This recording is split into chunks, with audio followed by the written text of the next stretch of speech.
Bueno, bon dia a totes i a tots. Anem a començar. Eh, bueno, és un plaer que hàgiu vingut així i que tornem així en les conferències a la facultat. Aquestes conferències van dirigides als estudiants, però tots els que veig així són companys, excepte alguns estudiants que hi ha per ahí darrere. Bueno, per a mi és un plaer presentar a Amazon. No vaig a parlar res del seu currículum perquè tots el coneixeu. Només vull dir dues cosetes. La primera és que així en València tendim a no valorar lo suficient el que tenim. I avui tenim així un dels majors experts a nivell mundial en equacions integrades parcials. I precisament va fer una conferència sobre allò que porta més de 30 anys investigant i que se ho sap perfectament. Jo fa molts anys, l'any 99, vaig tenir el plaer de que donara l'assignatura d'anàlisi de Fourier, que era una optativa que jo vaig fer en tercer, en aquell moment, i en aquell moment van començar a agradar-me les equacions en derivades parcials. A partir d'ahir vaig començar a treballar en Amazon i crec que gran part del matemàtic que soc li de Amazon. Per tant, per a mi és un doble plaer estar presentant-lo com a degà i com a alumne. Jo sempre l'he considerat el meu professor. Moltes vegades parlo del meu jefe, però és realment el meu professor. I bé, vos deixo Amazon. A veure si vos farà tant com a mi. Muchas gracias, Salva, por la presentación. Para mí es un placer dar esta charla. Me hubiera gustado ver muchos alumnos porque, como ha dicho Salva, llevo más de 30 años trabajando en EDPs y es la primera vez que puedo hablar en esta facultad, en la que he dedicado toda mi vida, la primera vez que puedo hablar de EDPs. Bien. Y quiero dedicarle la charla a Fuensantandreu, porque junto con ella y con un gran esfuerzo construimos el primer grupo y único de investigación en EDPs de esta universidad, del que me siento muy orgulloso. Bien, pues vamos a empezar. El objetivo de la charla es el siguiente. Voy a dar, sois dos profesores, mucho lo voy a decir, lo conocéis perfectamente, os hago una charla para alumnos. Lo que voy a hacer es, estudiando la historia de las EDP, ver la importancia de las EDP, pero no solo por sus aplicaciones, que eso es clarísimo, porque las EDP modelizan todos los problemas de distintas partes de la ciencia, sino también la importancia que han tenido el estudio de las EDP para que se desarrollaran otros campos de la matemática. ¿De acuerdo? Entonces empecemos con cuando empieza esta historia. Esta historia empieza en el siglo XVIII, con trabajo de Bernoulli, D'Alembert, Euler, toda esta gente, que lo que querían era fundamentar problemas de la mecánica, de teoría potencial y de la física en general. ¿Y qué usaban para ello? Pues usaban la herramienta que hacía poco habían descubierto Newton y Leibniz. Y lo que hicieron fue, en realidad Newton y Leibniz inventaron el cálculo diferencial, el cálculo integral, pero el desarrollo de la teoría de Newton y del cálculo lo hicieron esta gente justamente motivado para resolver problemas de ecuaciones diferenciales ordinarias y de ecuaciones de bajas parciales que venían de problemas reales. ¿De acuerdo? Y ya posteriormente, muchas partes, por ejemplo, en el análisis, partes tan importantes como el análisis armónico o el análisis de Fourier, no nacieron sí porque alguien se levantó un día y dijo f de x igual a la suma de a su n coseno de nx más de su n seno de nx. No. Nacieron para resolver problemas de la ecuación del calor. ¿De acuerdo? Y el análisis de Fourier se desarrolló y se sigue desarrollando para resolver problemas en derivadas parciales que aparecen cada vez más complicados. Y lo mismo con el análisis funcional. El análisis funcional nació para resolver problemas en ecuaciones de derivadas parciales y se sigue desarrollando parte del análisis funcional porque hay ecuaciones de derivadas parciales que para darle rigor hace falta desarrollar nuevas teorías matemáticas. Pero no solamente es en el análisis, por ejemplo, en la computación científica. La computación científica se desarrolló fundamentalmente, mayoritariamente también, para, es decir, las ecuaciones de las parciales, pocas de ellas tienen una solución explícita.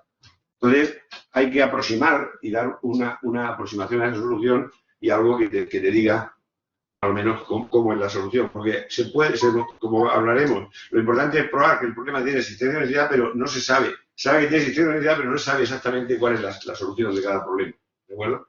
Pero no solamente en este campo, como la geometría diferencial. La geometría diferencial, y yo siempre he dicho que es ese análisis, lo que pasa es que está curvado. La geometría diferencial, los grandes avances últimos de la geometría diferencial ha sido fundamental la ecuación de derivadas parciales. Está, por ejemplo, la resolución por Perelman del problema de la conjetura de Poincaré. Usó fuertemente el flujo de Ricci.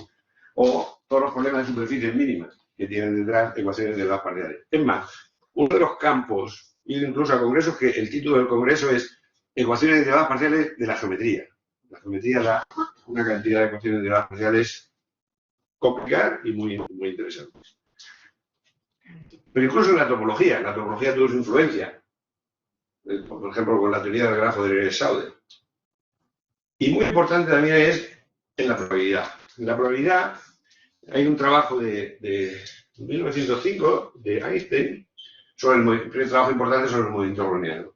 Y ahí Einstein ve que el movimiento browniano tiene detrás la ecuación del calor. ¿De acuerdo? Después vino Wiener, vino Levy, vino Ito y vienen todos los procesos estocásticos y las ecuaciones diferenciales estocásticas. Y esto es un toma y daca, porque es importante para los problemas en probabilidad y es muy importante la interpretación probabilística de las soluciones de algunas ecuaciones de derivadas parciales.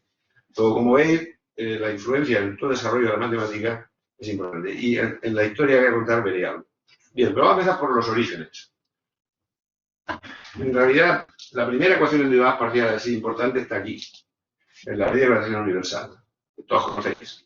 Entre dos cuerpos con la izquierda, esto es una fuerza de atracción directamente proporcional a la masa, inversamente proporcional al cuadrado de la distancia. Eso es como lo decía Newton.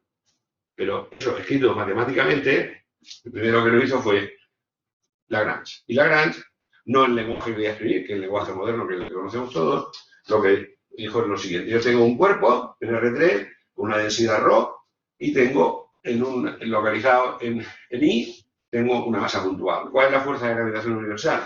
Pues siguiendo la ley de Newton, esto es justamente lo que había escrito en la frase tan bonita. Esto es una constante de gravitación y es directamente proporcional a las masas e inversamente proporcional al cuadrado de distancia. Ahí ponen un cubo porque arriba tengo X. ¿De acuerdo?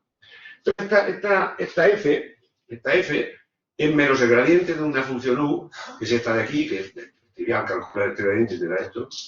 Y este U, creo que fue Gauss el que le puso el nombre de potencial de la fuerza. Pues un avance importante que hubo aquí aún no apareció ninguna ecuación de derivadas parciales, pero ya va a aparecer la primera. Un avance importante se debe a Laplace y Poisson. Laplace probó que el potencial este U, potencial gravitacional o potencial newtoniano, cumple esta ecuación. La suma de las derivadas segundas es igual a 0. Esto se escribe así y se llama, actualmente se llama el Laplaciano. Yo siempre hago la broma a los alumnos que tendría que llevar un ojo ahí dentro, pero por no perder tiempo no se escribe, porque como veréis, el Laplaciano en su ubicuo aparece en todas las ecuaciones importantes, muchas ecuaciones importantes de la matemática. Y Poisson probó que dentro del cuerpo se cumplía lo que se conoce como ecuación de Poisson.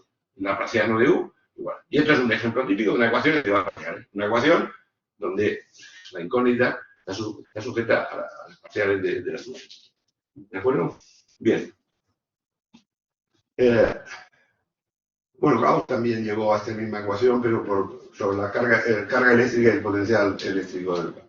Por la misma ecuación de Poisson. La siguiente ecuación, que salió anteriormente, es lo que se llama el problema de la cuerda vibrante. Y esto lo propuso Bud Taylor, el de la fórmula de Taylor. Iba a decir la fórmula de Taylor que estudié en primero, pero no creo que haya uno de primero que estudiaste, eran muchos años.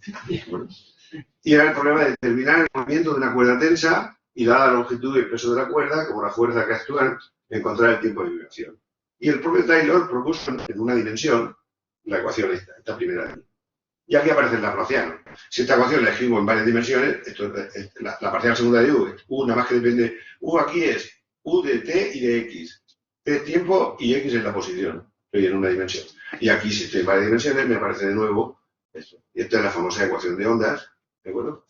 Y esta ecuación es en el caso dimensional, es una de las pocas que se resuelve a mano. Se tiene una solución. ¿De acuerdo? Y eso lo hicieron estos dos señores, D'Alembert y Euler. Y llegaron, bueno, en realidad, cuando tengo una, como veréis después, no se tiene una ecuación, se tiene un problema, porque esa ecuación necesita de unas condiciones de control, unas condiciones iniciales, ¿de acuerdo? Luego, el problema que resolvió D'Alembert es este de aquí. Tengo una cuerda de longitud 0pi, y yo tengo una cuerda de longitud 0pi, y ahora pues tengo, perdón, ahora fijo aquí la cuerda, la dejo, y la dejo vibrar. Y quiero saber en cada tiempo, en cada instante dónde está. Entonces, esto de aquí hace referencia a que está fija aquí. La F es la configuración inicial y esto es la velocidad inicial. ¿De acuerdo? Y D'Alembert llegó a que la solución venía por la famosa fórmula de D'Alembert. Que si esto es cero, pues lo que tengo aquí es una superposición de ondas. ¿De acuerdo? D'Alembert, Euler llegó a la misma conclusión, pero planteó un problema interesante. Y es, para D'Alembert, no para D'Alembert, en la época de D'Alembert esto no era una función. Porque en esa época una función es algo que se puede escribir con una sola y única expresión. Seno de x es una función, raíz cuadrada de x cubo es una función, pero una función de definida trozos no, decían que no eran tratables por análisis. Pero claro, Euler dijo, bueno, si cojo la cuerda de la piso aquí y la suelto, no puedo considerar eso como condición inicial. Y eso dio lugar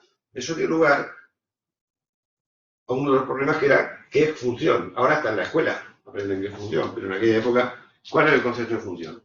Ahora, el que dio los pasos necesarios para llegar al concepto de función no fue Euler, sino que fue este señor, Fourier.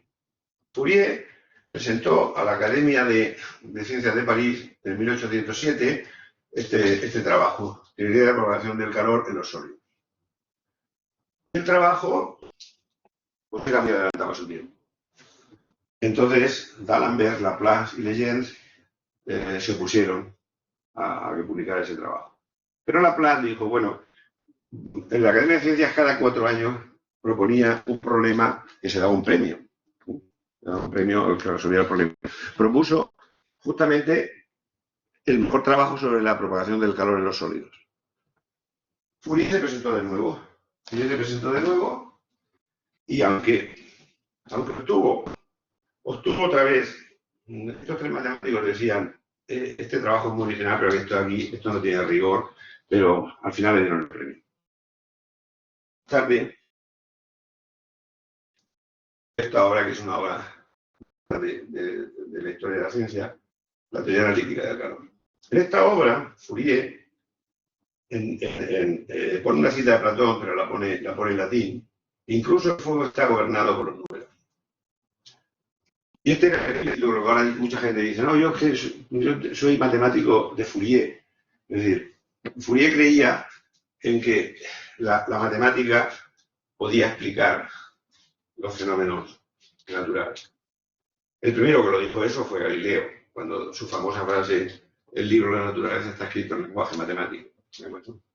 Entonces, hay una polémica en la que no quiero entrar sobre la matemática pura y la matemática aplicada, creo que es una polémica estéril y no voy a entrar en eso. Pero Fourier es como el apóstol de que la matemática tiene que tener un sentido en las aplicaciones. Bien. ¿Cuál es lo que hace? ¿Cuál es la ley de Fourier para la difusión del calor? Él considera una barra y poco calor. Y quiero ver el tiempo t y en x cuál es la temperatura. Y él propuso una ley, lo que se llama la ley de Fourier, que dice que el flujo de calor, Q, es menos una constante por el gradiente de la temperatura. Ahora, esta ley, si le aplico el principio de conservación de energía, tengo que la derivada en tiempo más la divergencia del flujo es igual a 0 y llega a la famosa ecuación del calor. De nuevo aparece ahí otra vez el Laplaciano. ¿De acuerdo? Bien, y Fourier, para resolver esta ecuación, inventó un método que se llama el método de separación de variables. Y es, bueno, yo busco una función de t y de x. Pues pongo como un producto una función que depende del tiempo y otra función que dependa de x, lo meto en la ecuación, me aparecen unas ordinarias y llego a que para que su método funcionara, la distribución inicial de calor que tenía en la barra tenía que poder desarrollarla en esto de aquí, una serie de seno y coseno, lo que hoy en día se llama una serie de Fourier. ¿De acuerdo? Pero, para calcular los coeficientes, la forma que tiene de hacerlo, y la única, es multiplico esto por seno, integro aquí y paso la integral dentro. Claro, ahí tengo una serie. Tengo una serie y una serie del límite de la suma parcial. Luego él dijo, bueno, el límite, la integral el límite de la integral. Punto. Y en aquella época el concepto de integral era un concepto bastante vago, que solamente como área, como inversa de la derivación. Y pues planteó un problema importante. ¿Cuál era? Bueno, pues con ese método llegó a calcular los coeficientes. Planteó un problema importante. ¿Qué integral tengo que definir para poder hacer que la integral de la suma infinita de la suma integral? ¿De acuerdo? El primero que intentó resolver eso fue Cauchy, que sacó la integral de Cauchy, que no era muy potente. Pero en su libro no solamente está este problema, que tenían razón Laplace y los demás, de decir, tiene rigor, suma infinita, este tío cómo me cambia la integral con la suma. Había más afirmaciones muy fuertes que algunas no eran ciertas. Por ejemplo, respecto a la convergencia. Respecto a la convergencia, Fourier decía, escribía ahí, la serie de Fourier ordenada según seno y coseno, es decir, la serie que ahora se llama serie de Fourier, siempre son convergentes. Y esto no era cierto. Se tardó mucho tiempo, no mucho tiempo, en dar el primer criterio de convergencia, lo dio este señor Gilles. Dio un criterio de convergencia, pero necesitaba que la función fuera una relación acotada y una serie de condiciones. Y vio que sí, efectivamente, en ese caso sí que se cumplía la lógica de Fourier. Pero en el año 26, Kolmogorov encontró una función integrable cuya serie de Fourier diverge en todos los puntos. Entonces, el problema de la convergencia de Fourier es un problema que ha estudiado mucha gente. Yo creo que el resultado más definitivo se debe a Carleson, que en el año 76 probó que si en vez de integrable la cojo de cuadrado integrable, es una función que al elevar al cuadrado la puedo integrar, entonces sí que en casi todo punto converge. Claro, aquí esto está escrito en el lenguaje de la integral de Lebesgue, que no existía en esa época. ¿De acuerdo? Bien. Lo siguiente, en integración lo hizo Riemann. Porque Riemann, su tesis, no es que su objetivo no era la integral de Riemann, que estudié ahí primero, bueno, que estudiaste siempre. ¿Vale? Sino su objetivo, el título era sobre la representación de funciones por series trigonométricas. Y en un apéndice, al final, define la integral de Riemann que se estudia en primero. ¿De acuerdo? Pero claro, como sabéis, la integral de Riemann conmuta con límite, pero necesita convergencia uniforme, y la convergencia uniforme es muy fuerte. Entonces, hubo una gran cantidad de matemáticos que intentaron sacar una integral donde el paso al límite exigiera las mínimas condiciones. La historia de Riemann a Lebesgue es muy interesante, pero no es el tema de hoy.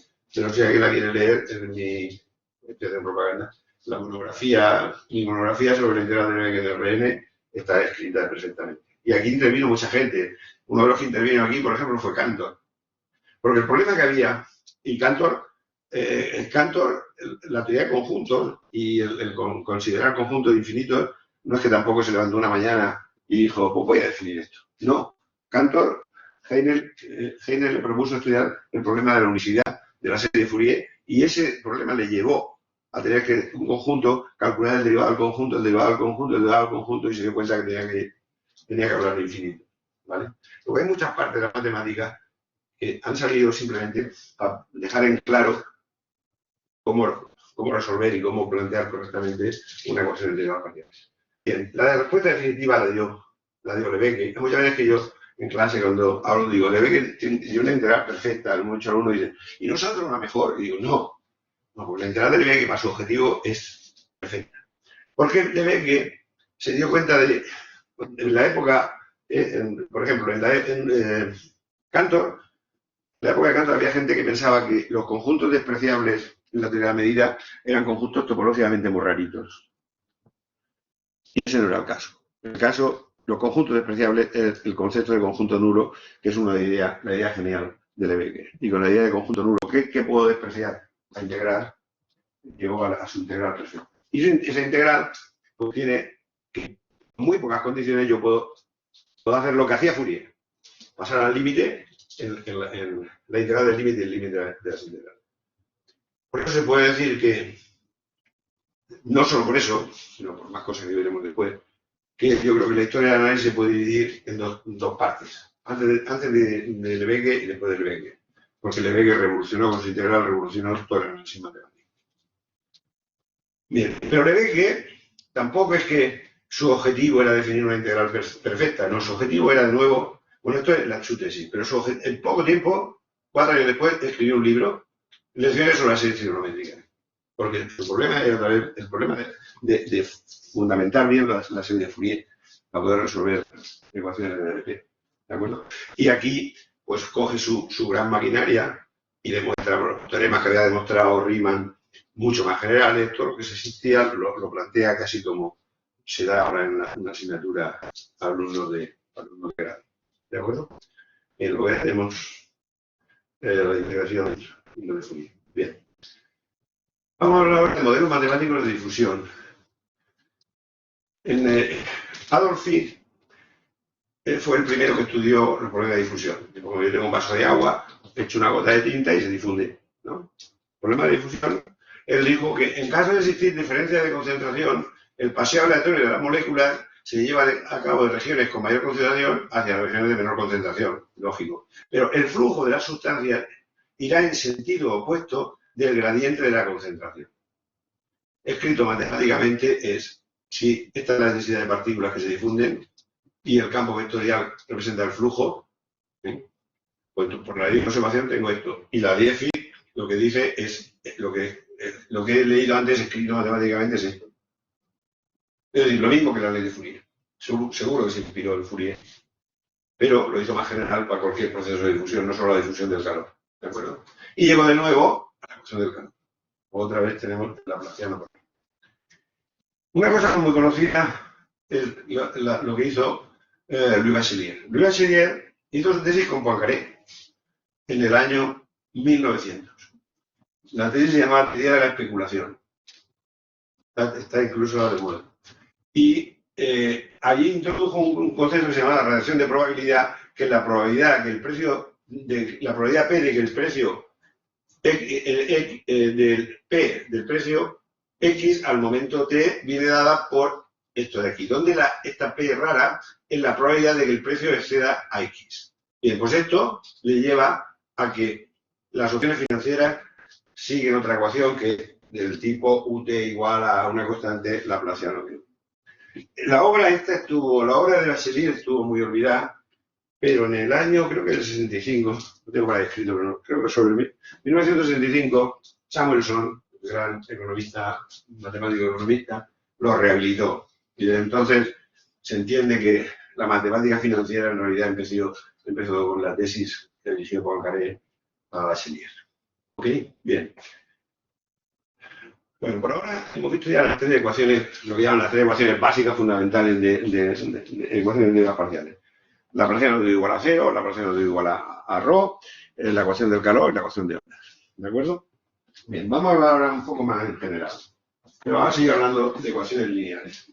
Esta obra es muy importante, de Jacques Hadamard, sobre el problema de Cauchy, ecuaciones de la parcial lineales. Aquí lo que hace Hadamard es ordenar un poco el follón que había de una ecuación de otro tipo y las clasifica. ¿Cómo las clasifica? Yo una ecuación la puedo escribir, cojo un polinomio, estoy hablando de ecuaciones de segundo orden, interviene solamente hasta la segunda, la parcial segunda. Las puedo escribir como P de D, cojo un polinomio y sustituyo la variable por la parcial 1, la parcial n. ¿De acuerdo? Entonces, Hadamard decía que habían varios tipos de operadores. Operadores elípticos, que son aquellos que son cuadráticos y solamente se anulan en cero. El ejemplo típico es el laplaciano de U, laplaciano de U igual a 0, es una ecuación o un operador tipo Ricci. Otras eran aquellas que yo tengo el polinomio, mediante un cambio de variable lo puedo escribir como la primera variable menos la suma de las restantes. Esto justamente el operador del calor es el tipo parabólico. Y por último, las más complicadas, operadores tipo elíptico, que son aquellos que mediante un cambio de variable puedo sacar aquí la primera al cuadrado. El típico operador, si su 1 me representa la variable t, pues es el operador de onda. ¿De acuerdo? Y en esta monografía también hablo de lo que se llama un problema bien puesto. Bueno, antes de hablar del problema bien puesto, como habéis visto antes, no se estudia una ecuación igual a algo, sino se estudian distintos, lo que se llaman problemas de valores iniciales y de contorno. Voy a poner algunos ejemplos. Se pueden mezclar todo lo que he puesto aquí. Por ejemplo, pues una ecuación, un problema, el famoso problema de Dirichlet. Yo busco una función armónica. Armónica significa la relación de los iguales en un conjunto y conozco un dato frontera. Esto veremos que aparecerá después porque esto es muy importante. Pero puedo considerar pues, la ecuación del calor y ahora considero lo que se llama una condición de tipo Neumann. Tipo Neumann es que la normal en la frontera es igual a F. Es decir, si F es positiva estoy metiendo calor, si F es negativa está saliendo calor. Pero puedo también plantear el problema no en un omega, sino en todo Rn, y eso es lo que normalmente se llama un problema de Cauchy. El problema de Cauchy para la ecuación de onda. Tengo la ecuación de onda, tengo un dato inicial y una velocidad inicial. Pero ahí no tengo contorno. ¿De acuerdo? Bien, pues este tipo de problemas, Hadamard dijo que un problema está bien puesto, mucha gente habla del problema está bien puesto según Hadamard, si para cada dato inicial y de frontera existe solución unívocamente determinada y con dependencia continua de los mismos. O dicho de otra forma, ¿cuáles son los problemas que se estudian en ecuaciones de ondas parciales? Los problemas de estudiar son los siguientes. Yo tengo el problema, tengo que estudiar la existencia de solución, tengo que estudiar la unicidad de solución, que es uno de los problemas más complicados, parece, y la dependencia continua de los datos. ¿De acuerdo? Hay otro problema que no consideró Hadamard, pero que es un problema muy importante, que es el problema del comportamiento asintótico de las soluciones. Yo tengo, por ejemplo, la ecuación del calor. Soluciono la ecuación del calor y ahora hago tender el tiempo al infinito. Eso va a un estado estacionario. ¿Qué solución? ¿Desde qué problema? ¿Cómo es? ¿De acuerdo? Es un problema que se estudia bastante actualmente. El problema del comportamiento asintótico. Muy bien, pues por esto hemos visto ecuaciones importantes, pero incluso en el siglo XVIII ya había muchas ecuaciones importantes que no eran exactamente famosas. La ecuación de los fluidos. La ecuación de los fluidos, sí que es un tema, una never story, porque actualmente hay multitud de gente trabajando en fluidos. Y hay bastante buenos grupos trabajando en la ecuación de fluidos. La primera la sacó Leonhard Euler, que es la ecuación de Euler, que es esta ecuación de aquí. Aquí ahora yo tengo un fluido, pero es considerado fluidos no viscosos. Fluidos no viscosos. Por esta ecuación es más sencilla que la que aparecerá después. La U ahora, la incógnita U, es una función con tres valores, es decir, es la velocidad. Valores en R3. Y la P que aparece aquí es la presión. Entonces, esto lo llama la ecuación de Euler. Pero no consideraba que el fluido, pues las partículas tuvieran rozamiento, fueran viscosas. Eso, los que propusieron un modelo para eso fueron Navier y Story, que llegaron a la siguiente ecuación, esta famosa ecuación de Navier. Es parecida a la anterior, pero aquí tiene esta nube, toda la viscosidad, y esto, cuando aparece la partícula, estoy diciendo, se difunde, ¿no? Y con esa viscosidad y esta ecuación de aquí, este sistema de ecuación. ¿Vale? Donde U de nuevo es la velocidad, es la presión, y nu es conocido, es la viscosidad. Bien, pues esta ecuación, pues hay gente que ha dedicado su vida a estudiar esta ecuación, como veré, pero ¿cuáles son las preguntas respecto a esta ecuación? Es esta de aquí. Es cierto que para cada estado inicial, cada velocidad inicial en su cero, hay una sola solución de la ecuación de Navier-Stokes y esta permanece definida para tiempos arbitrariamente grandes. Bien, pues muchos más grandes matemáticos, voy a poner unos cuantos, pero ahí ha intervenido mucha más gente como Gafarel y Nirenberg. Pero vamos, los primeros que hicieron resultados importantes fueron Olsen, Leray, que dicen que se dedicaba a su vida que iba iba por el Sena y miraba el río, los vórtices que hacía, e intentaba entenderlos. Y la Calla, por supuesto, ¿vale? Pero esto dejaron claro en dimensión 2. Pero claro, en dimensión 2, el agua está en dimensión 3 y el aire está en dimensión 3. Pues todavía está el problema abierto. Entonces, si alguien quiere ganar $1 millón, es uno de los 7 problemas del milenio de la Fundación Clay, es demostrar la unicidad en dimensión 3 de la ecuación de Navier-Stokes. Tengo unos amigos de la Universidad de Sevilla que gastan la broma que tienen una revista en su pueblo, se llama Arab Journal, y siempre me dice, mándame algo. Digo, eso sí, nada más que publicamos unicidad en Navier-Stokes dimensión 3. Dice, no hemos sacado ni un número. En realidad, aquí solamente se ha resuelto un problema, que es Perelman. Podría hacer como Perelman, resolver Navier-Stokes y no coger el millón. Vale. Bueno, esto, por ejemplo, explica, está muy relacionado con las turbulencias. En realidad esto, si hubiera sido hace unos años, no hubiera puesto esto aquí. Hubiera encendido un cigarro y hubiera hecho una época mala. Bien. Más ecuaciones importantes que ya existían en el siglo XVIII, en el siglo XIX. Maxwell saca las ecuaciones del electromagnetismo. Las ecuaciones del electromagnetismo son estas de aquí, donde aquí ahora E es el campo eléctrico, P es el campo magnético, Rho la densidad de carga y J la densidad de corriente. Estas ecuaciones son muy importantes porque de esas ecuaciones se deduce, por ejemplo, que la onda electromagnética, como puede ser la luz, se propaga en el vacío sin necesidad de tener un soporte que vibre como pasa con la onda sonora. ¿De acuerdo? Bien. Otra cosa importante que todo el mundo conoce, el Redinger. El Redinger, tengo una partícula subatómica de masa M, propuso esta ecuación. Esta ecuación es muy distinta a las otras que he puesto. Pero vuelve a aparecer en Laplaciano. Este señor es que es insistente. Vuelve a aparecer en Laplaciano. Pero aquí la incógnita no toma valores reales, toma valores complejos. Esta I de aquí es la I compleja, la H es la constante de Planck, bueno, esto es el potencial, es esta ecuación de aquí, la ecuación de Redinger. Y la solución, la phi, que es una función de aquí a aquí, se llama función de onda. El sentido que tiene es que cuando integro el módulo de ese número complejo al cuadrado, me da la probabilidad de que la partícula se encuentre en omega, lo estoy integrando en el tiempo. Y esta ecuación es súper importante mecánicamente. Muy bien. Pues ahora voy a pasar a hablar del cálculo de variaciones. Y no porque me gusta mucho el cálculo de variaciones, sino porque una de las fuentes de ecuaciones importantes de todos los campos de la ciencia vienen del cálculo de variaciones. Entonces voy a hacer un poco de historia del cálculo de variaciones. Lo siento, yo pensaba que eran alumnos, pero si alguien se lo sabe, pues lo repito. La primera monografía que se escribió de cálculo de variaciones la escribió Euler en 1774. Se llama un método para encontrar curvas que tienen ciertas propiedades máximas y mínimas.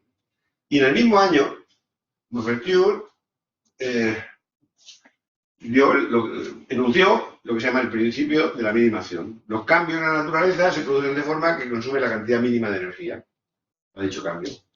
Y esto, una frase, es súper importante porque da lugar a muchos problemas de minimización que ecuaciones que resuelven el problema real que se quiere estudiar. Lo que hay que hacer es el problema de estudiar, ver cuál es la energía que tiene la sociedad y buscarle el mínimo. ¿Vale? Los primeros problemas de cálculo de variaciones lo planteó Galileo, pero claro, no tenía armas para resolverlo. Y yo tengo una cuerda fija y extensible y pesada y quiero ver, la fijo en los extremos y quiero ver cuál es la curva que hace. Bien. Si llamo A, supongo que la curva la tengo en el plano, llamo A, X1, voy a dibujar, tengo A, tengo B, X1 llamado X1, X2, X1. ¿Vale? Entonces, yo estoy buscando la función U, cuya gráfica sea la curva esta. Bien. Luego, ¿qué tengo que minimizar? la curva es continua. Tengo que minimizar la energía potencial.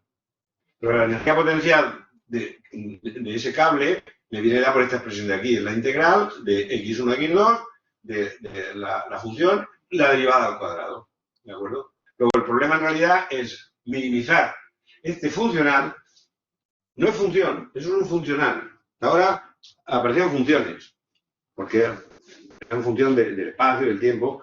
Un funcional es una función que actúa sobre funciones. ¿De acuerdo? Y en el cálculo de acciones son la primera vez que aparecieron los funcionales. Y de ahí viene el análisis funcional, de funciones que actúan sobre funciones. Pues, este problema, ¿cómo lo planteo? Como tengo aquí derivada, necesito unas funciones que sean C1. Esto de aquí me está diciendo que está fija aquí, y esto de aquí me da la longitud de la curva, que se sabe desde primero. Y es fija L. Luego, el problema es calcular el mínimo de esto, calcular la I que haga mínimo esto en este conjunto. Es el típico problema de cálculo de acciones. Y en general, estos problemas se pueden plantear en general en vez de... Si aquí tengo esto que me da la energía, pero puedo considerar una función que dependa de X, de Y y de la derivada. Y un conjunto A que tiene que ver con el problema y quiero calcular el mínimo. Esto es un típico problema de cálculo de acciones unidimensional. Pero los problemas, y esto, claro, ahora hablé de la ecuación de Euler-Lagrange, da lugar a EDOS, a ecuaciones de parcial, a ecuaciones de diferencial ordinaria. Pero hay muchos problemas importantes reales que dan lugar a ecuaciones de parciales. Uno de los primeros lo planteó Gauss. Gauss planteó determinar la carga eléctrica sobre una superficie de un conductor requiriendo que la energía del campo eléctrico sea mínima. Y eso lo dijo, bueno, por problemas de variable compleja, Riemann llegó al mismo problema que él. Al mismo problema que él, pero en el plano y no era un problema que tenía, era un problema de función analítica, no era un problema que venía de un problema de electricidad. Pero los dos llegaron a lo que se llama el principio de Dirichlet. Y los dos creían que esto era verdad. Existe una única función que minimiza la integral de Dirichlet, que es un medio de gradiente al cuadrado. ¿De acuerdo? Entre todas las funciones de clase C1, ya que estoy tomando aquí el gradiente, y continuas en el borde. Porque minimizar esto dando en el borde una función fija. Bueno, es el famoso principio de Dirichlet. Ellos creían que esto era verdad. Y eran muy listos. Y no lo resolvieron. Pero admitían que era verdad. Y no lo resolvieron no porque no fueran listos, que eran listísimos, sino porque no se había desarrollado matemática suficiente, como veremos ahora, para plantear ese problema correctamente y ver que tiene solución. Ellos lo que pasa es que decían, bueno, si el problema físico tiene solución, pues el problema matemático tiene que tener solución. Pero claro, el problema era que no estaba bien planteado. ¿De acuerdo? No estaba bien planteado. Por el problema del concepto de solución. Vale. En general, con este problema, igual que he puesto otro, que en general, como es un problema de cálculo de variaciones en varias dimensiones. Pues tengo un lagrangiano. En el otro caso, pues era el módulo de gradiente al cuadrado, que depende de x, de u de x y de gradiente. Tengo un conjunto A dentro de un espacio de funciones, en omega, de forma que este A me viene dado por el problema que estoy estudiando. Si yo quiero, por ejemplo, que en el borde valga f, pues pongo funciones del espacio de funciones que en el borde vale f, que es un dato. Y quiero calcular este mínimo. ¿De acuerdo? Esto es el típico problema de cálculo de variaciones. ¿Vale? Bien. Este problema cayó en desgracia porque Ballestrat, que siempre era un poco aguafiestas, además si ves la foto de él, tiene una pinta increíble. Ballestrat encontró un ejemplo sencillo de un problema de minimización que no tenía solución. Entonces la gente dijo, esto, aunque lo ha dicho Gauss y Riemann, esto no va bien. Y él rehabilitó el cálculo de variaciones. Fue David Hilbert. David Hilbert, en el famoso Congreso de París de 1900, donde planteó sus 23 problemas, tiene dos problemas relacionados con el cálculo de variaciones y con las LPs. Y introdujo, después hablaré del método directo, que es anterior al método indirecto.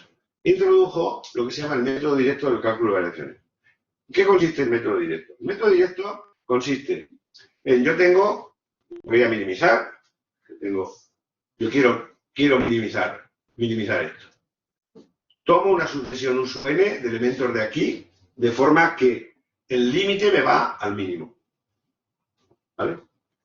Entonces, si yo encuentro una subsucesión convergente y de ahí no me parece que sea continua, simplemente semicontinua inferiormente, paso al límite y obtengo que hay mínimo. Claro, ¿cuál era el problema en esta época? Que estoy hablando de sucesión de funciones de un espacio y estoy diciendo que tengo que sacar una subsucesión, luego necesito compacidad. Y en esta época, el único teorema de compacidad que se conocía era Ascoli-Arcelà.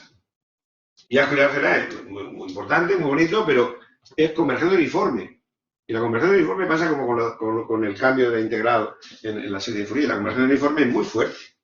Es muy fuerte. Entonces, no se podían conseguir muchas cosas.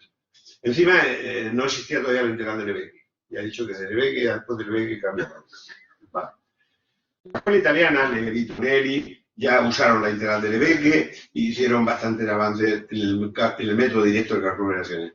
Pero hasta que no llegó Sobolev en 1930 y introdujo sus espacios, el método directo no funcionaba mucho. Ahora después hablaré de Sobolev. Y Sobolev introdujo unos espacios en los cuales hay muy buena compacidad. Después lo comentaré. Bien, ¿qué es el método directo? El método directo es pues, lo que uno pensaría, lo que pensó Euler y lo que pensaba en primero o en segundo. Queréis calcular un mínimo y lo primero, de una función, lo primero que hacéis es buscar los puntos críticos. Derivo, igual a 0, busco los puntos críticos y ahí tengo, si hay máximo o mínimo, están ahí. Pues esto es lo que pensó Euler. Sí. Yo cojo el funcional, lo derivo, no digo cómo, pero yo lo derivo, ¿vale? Y obtengo una ecuación. Y esa ecuación es lo que se llama la ecuación de Euler-Lagrange del problema.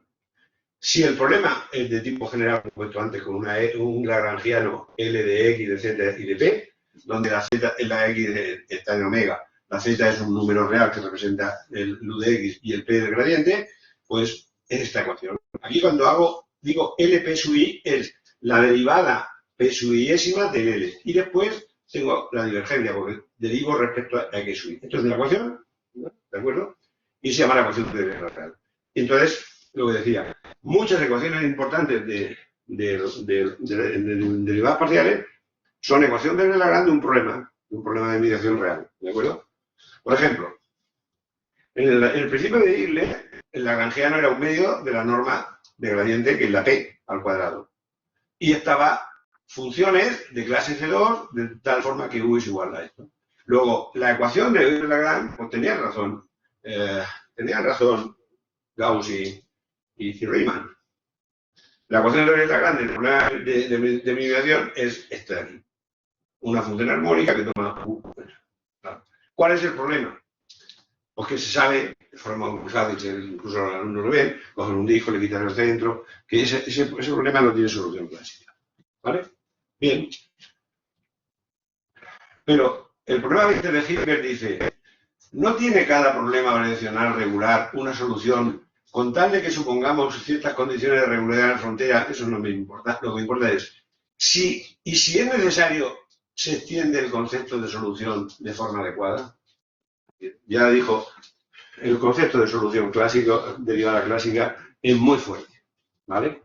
Pero él no fue el primero que observó esto. El primero que observó esto, y bueno, las soluciones de esto son las soluciones de los espacios de Schrödinger, ¿vale? Bueno, otro ejemplo, voy más rápido. Este es otro típico ejemplo muy importante, la ecuación de las superficies mínimas. Otro ejemplo de ecuación que viene como Euler-Lagrange de un funcional aquí. Yo quiero la superficie mínima, pues tengo esta es la energía. Y si hago la Euler-Lagrange me queda esta ecuación que es súper importante, la ecuación de la superficie mínima. ¿Vale? Bien. Como decía, el primero que observó que hacía falta introducir un concepto de solución más débil que el de clásica fue Riemann. Y yo creo que si no hubiera muerto tan joven, él hubiera llegado al concepto de solución débil. Pero murió muy joven. Porque Riemann, en su estudio de la propagación de los gases comprensibles, se dio cuenta que de forma natural le aparecían soluciones que eran discontinuas. No es que no eran derivables, es que eran discontinuas. Pero tenía que hablar de derivadas de esas funciones discontinuas, ¿de acuerdo? Vamos a ver un ejemplo. Ejemplo más sencillo es la ecuación de Pulver, que es ut igual a u cuadrado partido por 2, x. La u depende de x. Bueno, este es un caso particular de una ley de conservación. La ley de conservación, este es un caso particular, es en una variable, en una dimensión, es muy sencilla, pero muy complicada. U de t igual a f de u x a 0 con un dato inicial, ¿vale? Pues se sabe que esto no tiene soluciones clásicas, ¿de acuerdo? Entonces, os voy a hacer un truco.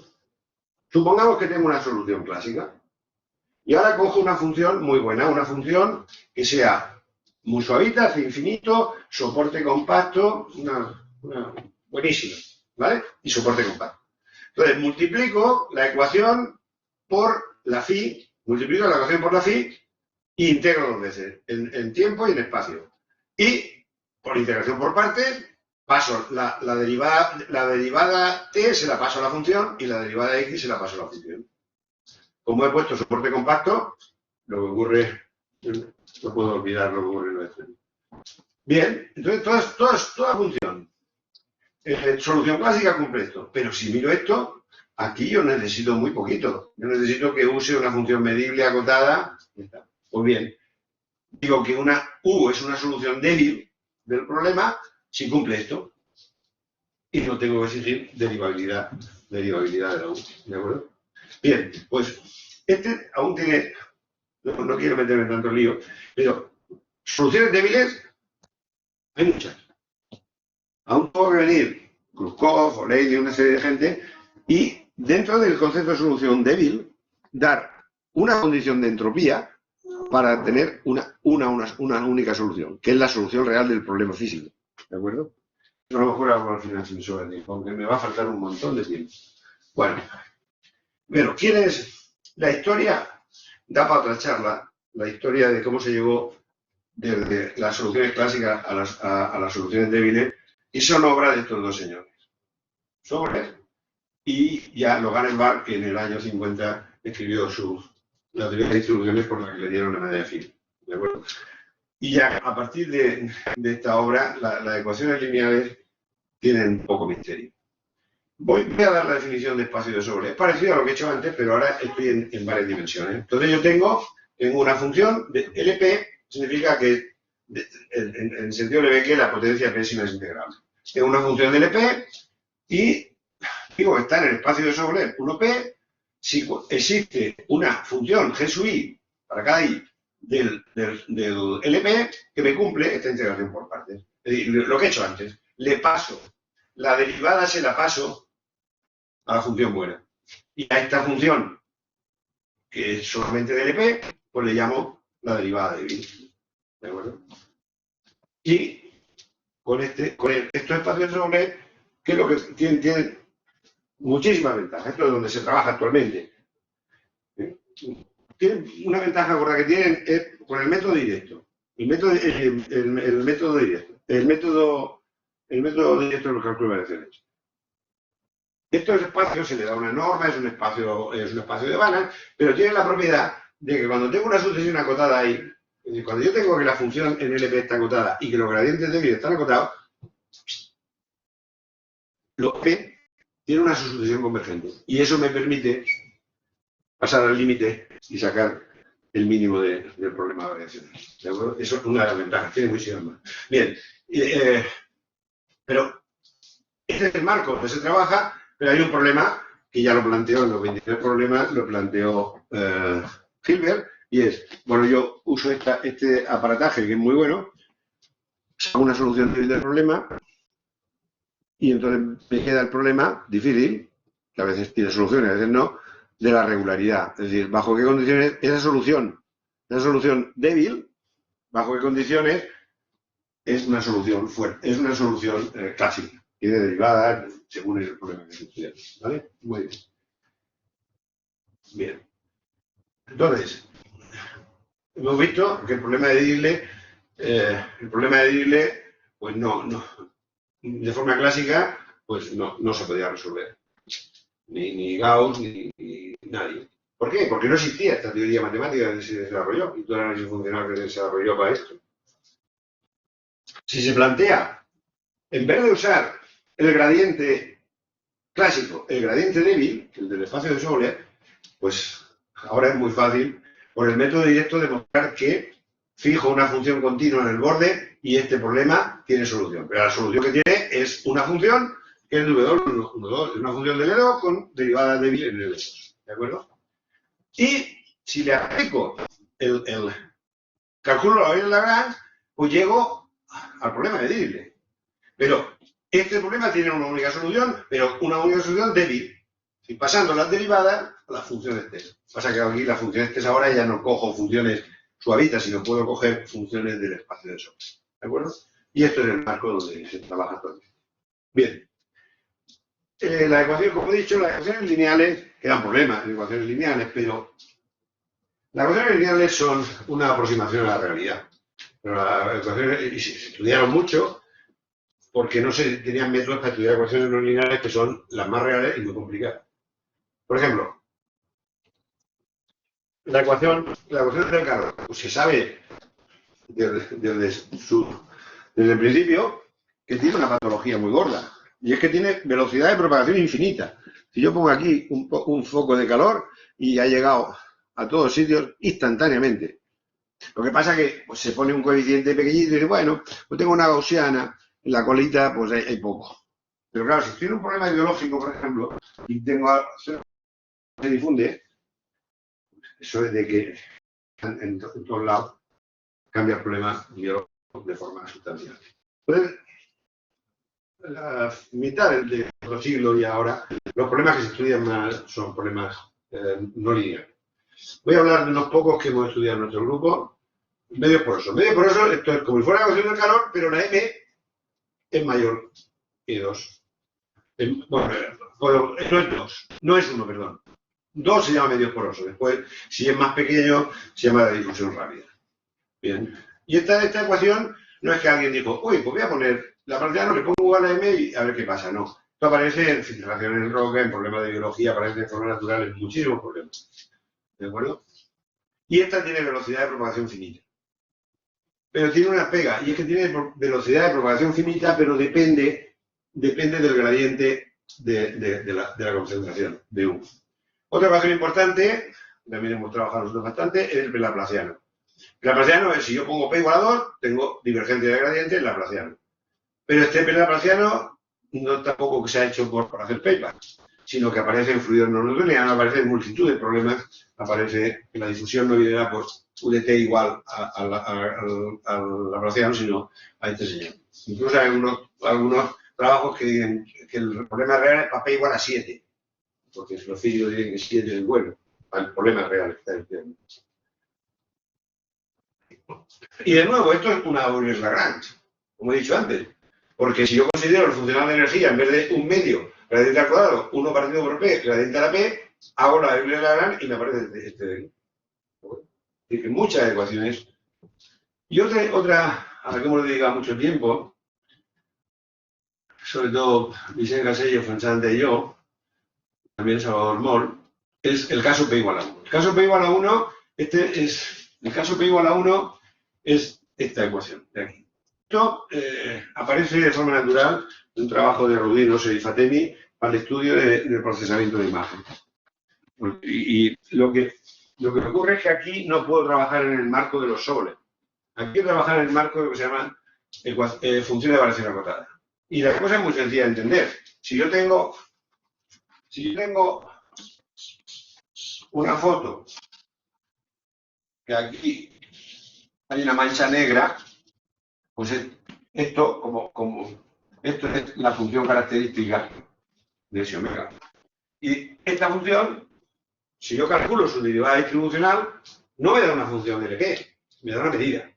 ¿De acuerdo? Luego el marco para estudiar este tipo de ecuaciones es la función de variación acotada, y este marco funcional es bastante más complicado, hay problemas de teoría geométrica de las medidas, y esta es la ecuación de Lagrange. Formalmente, porque si hago la ecuación de Lagrange me da esto, pero ¿qué es esto? Eso es lo que nos costó mucho resolver. ¿Qué es esto? Si el DU se anula. ¿De acuerdo? Con Vicente y Fuensante también algunos trabajos como Salvador, estudiamos esta ecuación. He dicho antes que la ecuación del calor, la ecuación del calor tiene velocidad de propagación infinita. Pues esta ecuación la propuso un matemático israelí, Rosenau, y después la propuso Brenier usando teoría del transporte. Esta ecuación tiene mucha mala pata como matemáticamente, pero lo bueno que tiene esta ecuación es que esta constante que aparece ahí C es la velocidad máxima a la que se propaga. Entonces, hay ya bastantes grupos de gente, bueno, bastante, no muchos, pero hay gente que ha estudiado poner en problemas geológicos, poner esa ecuación como la difusión. No poner una nu por el laplaciano con nu muy pequeñito. ¿De acuerdo? Porque los problemas, por ejemplo, de morfogénesis, cuando el morfogén llega, toca la capa de la célula y ya empieza la reacción química, luego va a una velocidad que hay que evaluar y poner aquí como máximo. Creo que no me queda mucho. Vale hablar de ecuaciones de la biommatemática, pero bueno, simplemente decir que lo que fuera física para el desarrollo de las ecuaciones de las parciales y la matemática, ahora pues hay problemas de la física importantes, y algunos sin resolver, como ya mil, pero actualmente muchos problemas vienen de la biología. Muchísimos problemas vienen de la biología y son problemas bastante complicados. Las ecuaciones de las parciales que aparecen son bastante complicadas. Uno de los primeros que hizo algo importante aquí fue Turing. Todo el mundo conoce a Turing por la informática, ¿no? Pero Turing tiene un trabajo del año 52 que se llama La base química de la morfogénesis. La morfogénesis es el proceso por el cual el embrión se forma. ¿De acuerdo? Y él, un modelo sencillito que esto no es una ecuación, esto es un sistema. Es un sistema de difusión. Tengo una concentración de la sustancia química, tengo dos sustancias que se difunden. Entonces, digo, bueno, se difunden según el laplaciano y después interactúan entre ellas según una F y una G. ¿De acuerdo? Y entonces, sobre esto hay miles y miles de trabajos, que usa la F, que usa la G, estudiar dónde va a parar el comportamiento asintótico, miles de trabajos importantes. Por ejemplo, Murray, usando un modelo de este tipo para una F y una G, vio cómo se forman los patrones en los animales. Por ejemplo, que la cebra tiene esto, blanco, negro, blanco, negro, blanco, negro. Pues, creo que he llegado ya al final del tiempo. Como es la historia es interminable, hay mucho más. Bueno, ahora el modelo SIR, esto es me falta 1991 y anterior, pero es una ecuación súper sencilla. Pero ahora la sociedad se ha dado cuenta que las matemáticas son muy importantes porque en la televisión hablaban la constante R0 que aparece en el modelo SIR para la pandemia, ¿no? Para el COVID. Es una ecuación de Kerman y Mackenzie, además es bastante sencillita. Y ahora se han escrito muchos trabajos sobre modelos distintos sobre el COVID. Hay bastantes trabajos sobre el COVID. Y ya digo, me han faltado hablar de muchas cosas y muchos. Voy a poner en forma telegráfica. Ecuación de la cinética, la ecuación de Boltzmann y Blasot, la ecuación de Hamilton-Jacobi, que tenía un problema de buscar la unicidad y Crater y Lyon encontraron un tipo especial de soluciones que no son derivables, hay unicidad. La ley de conservación que comentaba antes, que tiene infinitas soluciones, pero Khrushchev buscó uno que se llama solución de entropía, que es la unicidad, ecuaciones dispersivas como KTV, y actualmente, y en nuestro grupo estamos trabajando bastante en estos tipos de problemas, ecuaciones no locales y ecuaciones de las parciales en grafos. Las ecuaciones no locales es sustituir, si yo tengo UT, en vez de laplaciano pongo una integral, que tiene que ver con cómo se mueven los bichitos, si estoy viendo una población de bichitos. Y las ecuaciones en grafos están ahora muy de moda, incluso con el laplaciano, con el laplaciano, con el interlaplaciano, y es debido pues, al problema de machine learning, problema en Facebook. En Facebook, pues, yo tengo de amigo Manolo tiene al otro, el otro tiene al otro, que es un grafo. Entonces, ¿cómo parto ese grafo de forma conveniente? Pues ahí aparece de forma natural el 1 laplaciano, ese operador tan raro que he comentado. Y muchas gracias por vuestra atención.